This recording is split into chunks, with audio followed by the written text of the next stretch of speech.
2025년 12월 2일 화요일 신도제일교회 오늘의 양식을 시작하겠습니다. 오늘 하루 성경 읽기는 로마서 14장입니다. 믿음이 연약한 자를 너희가 받되 그의 의견을 비판하지 말라. 어떤 사람은 모든 것을 먹을 만한 믿음이 있고 믿음이 연약한 자는 채소만 먹느니라. 먹는 자는 먹지 않는 자를 업신여기지 말고 먹지 않는 자는 먹는 자를 비판하지 말라. 이는 하나님이 그를 받으셨음이라. 남의 하인을 비판하는 너는 누구냐? 그가 서 있는 것이나 넘어지는 것이 자기 주인에게 있음에 그가 세움을 받으리니 이는 그를 세우시는 권능이 주께 있음이라. 어떤 사람은 이 날을 전날보다 낮게 여기고 어떤 사람은 모든 날을 같게 여기나니 각각 자기 마음으로 확정할지니라. 나를 중히 여기는 자도 주를 위하여 중히 여기고 먹는 자도 주를 위하여 먹으니 이는 하나님께 감사함이요 먹지 않는 자도 주를 위하여 먹지 아니하며 하나님께 감사하느니라. 우리 중에 누구든지 자기를 위하여 사는 자가 없고 자기를 위하여 죽는 자도 없도다. 우리가 살아도 주를 위하여 살고 죽어도 주를 위하여 죽나니 그러므로 사나 죽으나 우리가 주의 것이로다. 이를 위하여 그리스도께서 죽었다가 다시 살아나셨으니 곧 죽은 자와 산 자의 주가 되려 하심이라. 내가 어찌하여 내 형제를 비판하느냐? 어찌하여 내 형제를 업신여기느냐? 우리가 다 하나님의 심판대 앞에 서리라.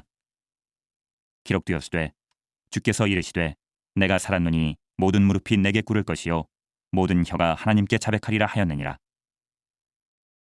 이러므로 우리 각 사람이 자기 일을 하나님께 직고하리라.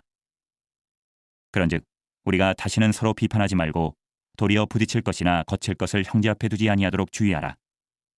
내가 주 예수 안에서 알고 확신하노니 무엇이든지 스스로 속된 것이 없으되 다만 속되게 여기는 그 사람에게는 속되니라. 만일 음식으로 말미암아 내 형제가 근심하게 되면 이는 내가 사랑으로 행하지 아니함이라. 그리스도께서 대신하여 죽으신 형제를 내 음식으로 망하게 하지 말라. 그러므로 너희의 선한 것이 비방을 받지 않게 하라. 하나님의 나라는 먹는 것과 마시는 것이 아니요 오직 성령 안에 있는 의와 평강과 희락이라. 이로써 그리스도를 섬기는 자는 하나님을 기쁘시게 하며 사람에게도 칭찬을 받느니라. 그러므로 우리가 화평의 일과 서로 덕을 세우는 일을 힘쓰나니 음식으로 말미암아 하나님의 사업을 무너지게 하지 말라. 만물이 다 깨끗하되 거리낌으로 먹는 사람에게는 악한 것이라. 고기도 먹지 아니하고 포도주도 마시지 아니하고 무엇이든지 내 형제로 거리끼게 하는 일을 아니함이 아름다우니라. 내게 있는 믿음을 하나님 앞에서 스스로 가지고 있으라. 자기가 옳다 하는 바로 자기를 정죄하지 아니하는 자는 복이 있도다. 의심하고 먹는 자는 정죄되었나니 이는 믿음을 따라 하지 아니하였기 때문이라. 믿음을 따라 하지 아니하는 것은 다 죄니라. 오늘의 성경 말씀은 누가복음 15장 25절에서 32절 말씀입니다. 마자들은 밭에 있다가 돌아와 집에 가까이 왔을 때에 풍악과 춤추는 소리를 듣고 한 종을 불러 이 무슨 일인가 물은데 대답하되 당신의 동생이 돌아왔음에 당신의 아버지가 건강한 그를 다시 맞아들이게 됨으로 인하여 살진 송아지를 잡았나이다 하니 그가 노하여 들어가고자 하지 아니하거늘 아버지가 나와서 권한대 아버지께 대답하여 이르되 내가 여러 해 아버지를 섬겨 명을 어김이 없거늘 내게는 염소 새끼라도 주어 나와 내 밭으로 즐기게 하신 일이 없더니 아버지의 살림을 창녀들과 함께 삼켜버린 이 아들이 돌아오매 이를 위해 살진 송아지를 잡으셨나이다. 아버지가 이르되 너는 항상 나와 함께 있으니 내 것이 다 내 것이로되 내 동생이 은 죽었다가 살아났으며 내가 잃었다가 얻었기로 우리가 즐거워하고 기뻐하는 것이 마땅하다 하니라. 아멘.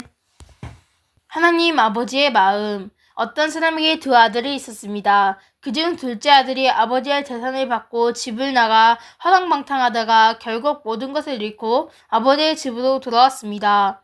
아버지는 둘째 아들을 환대하고 그를 위해 큰 잔치를 벌입니다. 밭에서 일하고 돌아온 마자들은 이 상황을 듣고 분노하며 아버지에게 항변합니다.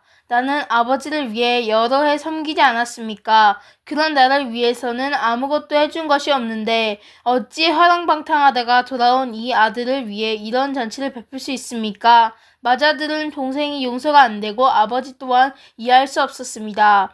형은 동생을 자신과 상관없다는 뜻으로 이 아들이라고 표현합니다. 아버지가 내 아들 종들이 당신의 동생이라고 부른 것과는 사뭇 다릅니다. 마자들은 둘째가 아버지께 용서받는 것이 불쾌했고 마음을 돌이키고 돌아온 둘째 아들을 위해 아버지가 잔치를 베풀었다는 사실이 더욱 분노했습니다. 마자들은 아버지의 마음을 알지 못했습니다. 최선을 다하는 아버지를 섬긴다고 했지만 아버지가 그토록 바라는 일, 즉 둘째 아들을 찾는 일에 순종하지 않았습니다. 아버지가 나와서 잔치에 참여하라고 권했으나 역시 순종하지 않았습니다. 그리고 아버지를 아주 인색한 사람으로 알고 있었습니다. 자기에게는 염소 한 마리도 주지 않았다고 불평합니다. 내 아버지가 맞나? 내 아버지가 맞다면 이럴 수는 없어. 결국 마자들은 아버지를 철저히 불신합니다.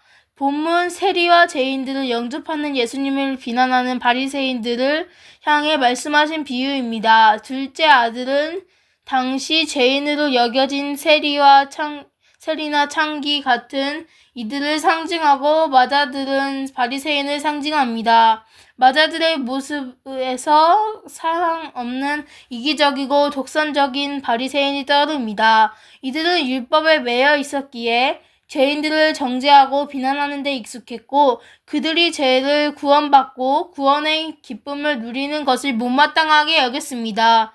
우리는 마자들의 불신을 보면서 진정한 신앙은 하나님의 사랑을 기초로 삼아야 함을 깨닫습니다. 아버지 하나님의 마음을 알고 그 사랑을 깊이 알 때 비로소 우리에게 주신 지금 이 순간이 가장 큰 은혜임을 깨달을 것입니다. 기도를 시겠습니다. 존귀하신 하나님 아버지의 마음을 온전히 알게 하옵소서. 내 가족과 이웃에게 하나님의 사랑을 베푸는 데 인색하지 않게 하시고 한 영혼이 주께 돌아오는 기쁨을 얻는 넉넉한 마음을 우리에게 허락하여 주옵소서. 예수님의 이름으로 기도합니다. 아멘.